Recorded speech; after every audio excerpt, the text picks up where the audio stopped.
তৃণমূলের শীর্ষ নেতৃত্বের নির্দেশ মেনে কালিয়াগঞ্জ পুরপ্রধানের পদ থেকে ইস্তফা দিলেন রামনিবাস সাহা।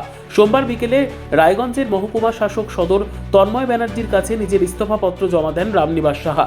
পৌর আইন অনুসারে মহকুমা শাসক এরপর পুরপ্রধান পদ থেকে রামনিবাস সাহার পদত্যাগপত্র গ্রহণের প্রক্রিয়া সম্পন্ন করবেন। নতুন পুরপ্রধান নির্বাচন সভা না হওয়া পর্যন্ত কালিয়াগঞ্জ পুরসভার দায়িত্বভার সামলাবেন উপপুরপ্রধান ঈশ্বর রজক। এদিন মহকুমা শাসকের কাছে ইস্তফা পেশ করার পর রামনিবাস সাহা বলেন, 2022 সালের 25শে মার্চ আমি কালিয়াগঞ্জের পুরপ্রধান হিসেবে দায়িত্বভার গ্রহণ করেছিলাম। দলের নির্দেশ মেনেই পুরপ্রধানের পদ থেকে ইস্তফা দিলাম। তৃণমূল নেত্রী মমতা বন্দ্যোপাধ্যায়ের অনুগামী একজন দলীয় কর্মী এবং কাউন্সিলর হিসেবে আমি পরবর্তী দায়িত্ব পালন করব। মহকুমা শাসকের কাছে ইস্তফা পেশের সময় বিদায়ী পুরপ্রধানের পাশে ছিলেন দুই কাউন্সিলর বসন্ত রায় এবং মনোজ সরকার, শহর তৃণমূল সভাপতি সুজিত সরকার এবং ব্লক তৃণমূল আহ্বায়ক নিতাই বৈশ্য। এদিন রায়গঞ্জ মহকুমা শাসক দপ্তরে ইস্তফা যাওয়ার আগে পুরকর্মীদের সাথে সৌজন্যমূলক সাক্ষাৎ করেন। পুরকর্মীরা এক প্রকার পুরপ্রধানকে চোখের জলে বিদায় জানান। আজকে কি আপনি পদত্যাগ করবেন? হ্যাঁ, আজকে আমি রিজাইন দিতে যাচ্ছি। দলের নির্দেশে? একদম দলের নির্দেশেই আমি যাচ্ছি আজকে পদত্যাগ করতে। দেখেন, আমি একজন দলের সৈনিক। আমি একদম নিচু স্তর থেকে, আমি বড় বিজনেসম্যান হতে পারি, কিন্তু রাজনীতিটা একদম ওয়ার্ড থেকে বুথ লেভেল থেকে আমি করে উঠে আসছি। রাজনীতি জীবনও আমার ওই যে খুব বেশি দিনের তা না, কিন্তু খুব বেশি হলে আজ থেকে নিয়ে 10-12 বছর 14 বছর উঠে আসছি। আমাকে ওয়ার্ড প্রেসিডেন্ট করা হয়েছে, তারপরে আমাকে ওয়ার্ড কাউন্সিলর করা হয়েছে টিকিট দিয়ে। জিতার পর আমাকে চেয়ারম্যানের এই চেয়ারে বসানো হয়েছে।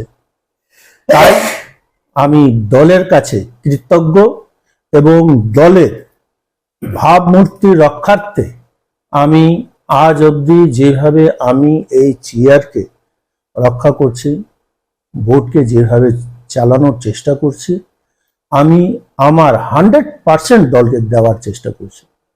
তার মধ্যে হয়তো কোথাও ত্রুটি হতে পারে, তাই দল যেটা ভালো মনে করেছে, আমি দলের সিদ্ধান্তকে আমি মাথা পেতে নিয়েছি।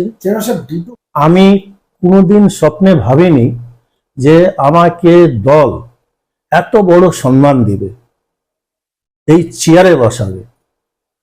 তার সাথে সাথে এটাও আমি ভাবিনি যে আমাকে আজকে সরে যেতে হবে।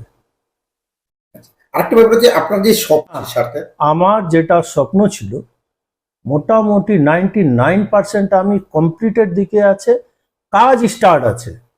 আমি চেয়েছিলাম যে কিছুটা আমি জানুয়ারি ফেব্রুয়ারির দিকে উদ্বোধন করব, আর কিছুটা 27-এর আগে উদ্বোধন করব।